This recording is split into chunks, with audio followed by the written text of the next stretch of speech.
Okay, so finishing up this problem.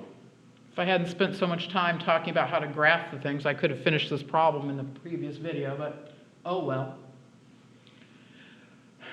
So we know what the domains of these guys are. That since these were both polynomials, whole number exponents, no variables and radicals and denominators, they are both polynomials. The domain of polynomials are negative infinity to infinity, all reals. So now we need the range. And we're going to use one of our properties. I'm going to make a little chart here.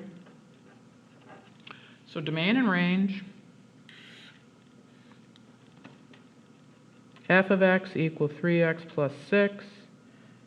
F inverse, which is x minus 6 over 3. Yep, that's what I have. We already know that the domain of both those guys is negative infinity to infinity. Then two of our properties was the domain of one function was the range of the inverse, and the range of one function was the domain of the inverse. And so what my property is saying, my last two properties, is the domain and range get flip-flopped. And so whatever the domain of f is the range of f inverse. And the other way around, the domain of f inverse has to be the range of f. That the domain and ranges between a function and its inverse get switched around. So by knowing just the domain of the first two, I can then figure out the range. Properties. The properties are important. So doing this again.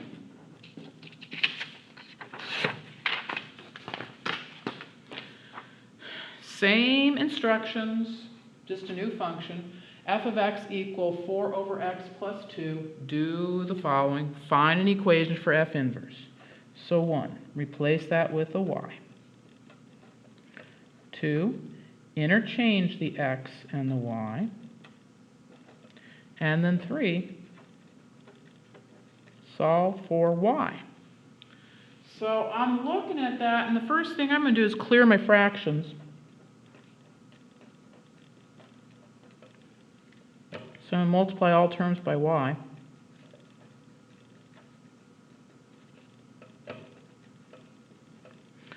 So I've got x equals 4 over y plus 2.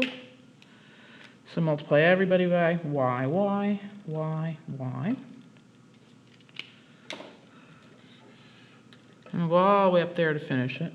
So I have xy equals 4 plus 2y. I'm solving for y, so I should get the y's on the same side as each other. So x minus 2y equals 4. And then if I'm going to solve for y, I should have those y's together. Now I want to end up with y equals. I want to end up with a single y. Currently I see that y twice. I want to see the y once. So somehow I've got to rewrite this expression that has y in it twice. And I need to rewrite it to an equivalent expression where I only see the y once. Well, the way I can do that is to factor out the y. And so I get y equals 4 over x minus 2. Or step 4, f inverse equals 4 over x minus 2. So there's my formula for the inverse. Verify the rule. We'll do one of the compositions. We're not going to do both of them. We've done lots of compositions already in this series of videos. But we will do one of them. And so let's do f of f inverse.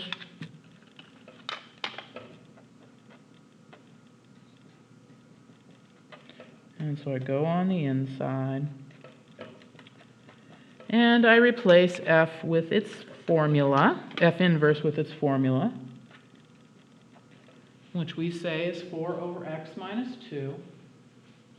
Then I use f's formula doing the replacement. So 4 over x, but do the replacement, x minus the replacement, which is 4 over x minus 2 plus 2. And then simplify this. So that's 4 divided by 4 over x minus 2 plus 2. Remember fractions, just division, so say that's division. Division. We invert and multiply. Those 4's cancel. Ah, good. I was going to say a problem. I made a mistake right there, and I caught it before we went very further. I wrote down 4 here. That should have been 2. So out comes the whiteout. 2. And I get x minus 2 plus 2, and I get x, which is what we wanted. Now, like I said, I'm being lazy, and I really didn't leave myself enough room to do both those problems. But if I wasn't being lazy and if I had more room, we would do the other one too. We would do f inverse of f, and then when they both came out to be x, we knew for sure that our answer was right. But I feel pretty darn good about my answer that I saw an x there. Graph it. Again, that's just doing it on a calculator, and all you're hoping to see on the graph is the same thing we showed on the previous one, that you get that reflection property. That's all we're seeing. And when you come to the homework in the computer, these are all just multiple choice. And so you're going to take some sort of graphing utility, whether you have a calculator or go to Desmos online. Desmos is a great grapher online.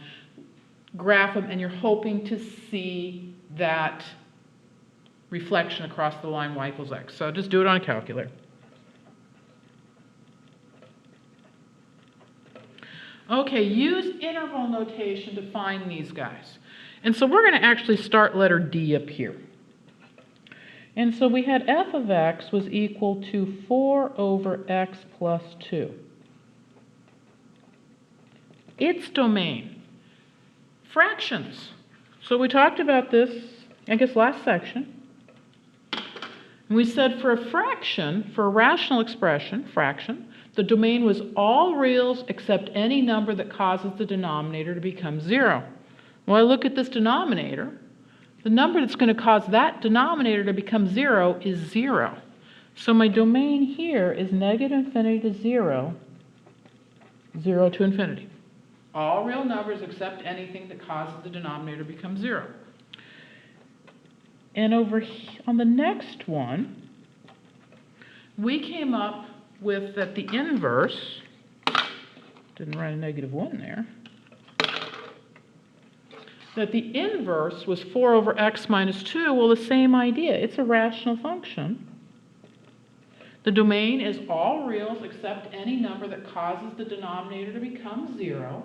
Well, the number that's going to cause that denominator to become 0 is 2.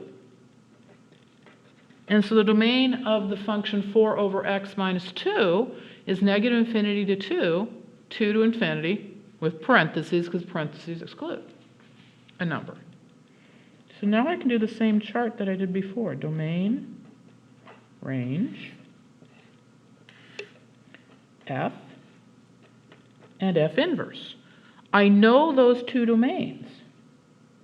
The domain of f was negative infinity to 0, 0 to infinity. The domain of f inverse was negative infinity to 2, 2 to infinity.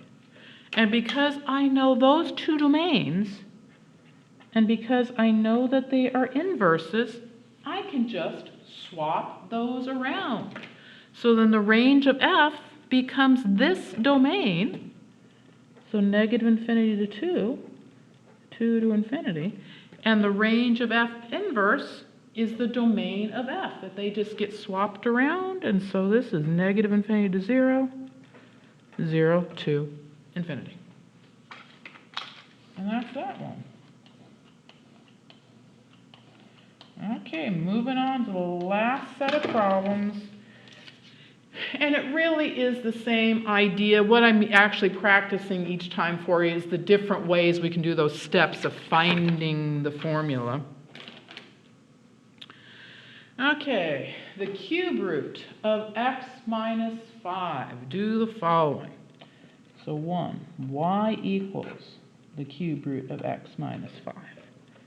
2, interchange the x and the y.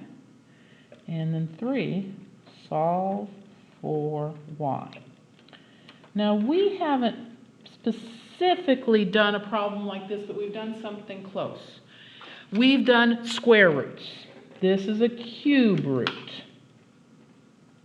Well, if it's a square root, we would cube both sides. Well, a cube root, we're just going to cube both sides, because cube roots and cubes cancel. So I get y, x cubed equals y minus 5.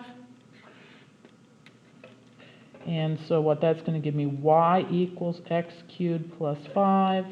And so f inverse equals x cubed plus 5. Graph them on the same rectangular system. Again, you can do that on a calculator or actually, do it by hand. Neither one of these would be hard to do by hand. We've talked about both these. But I'm actually going to quickly graph them on a calculator.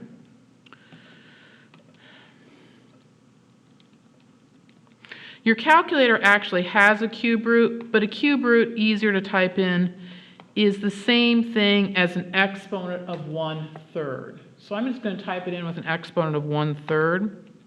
Cube root, same thing as an exponent of 1/3. I've got an older calculator here, so I have to put my exponent in parentheses. And then the other one was x cubed plus 5. And we went through the whole Zoom 6 versus Zoom 5 thing. We decided that didn't matter. And there carefully is the cube root, the first one, and there's the next one. And they do look like they reverse. And so I'm just going to do my best to very, very, very quickly copy these down. So ooh, boy, that doesn't look much like it. But pretend I did a better job than that. And the other one goes something like that. Yeah, bad job, but suppose it, bad job. But they look something like that. Notice both of them. Yeah, horrible, horrible, horrible graphs. But notice both of them. Both go forever left and forever right. Left forever, right forever. Well, that means the domain of both of them is negative infinity, infinity. Remember when we did domains graphically long, long ago, and we looked at graphs and we said domain. The domain was leftmost x to rightmost x. Well, it's going left forever, right forever. It's going across the entire x-axis, which makes the domain negative infinity to infinity. And so when I make my little chart down here, domain, range, f inverse, well, both of them had a domain of negative infinity to infinity. That when I looked at their graphs and I saw that their graphs went forever left and forever right, and I thought all the way back to when we did domain and graphically domain, did domain graphically. We said domain was your leftmost x coordinate to your rightmost x coordinate. I'm going left forever, right forever. So my domain was negative infinity to infinity for both of them. And then I can do my chart and realize that the domains and ranges get flip-flopped. And so that's going to make that both of my ranges are negative infinity to infinity. And that is the end of this section and the end of this chapter.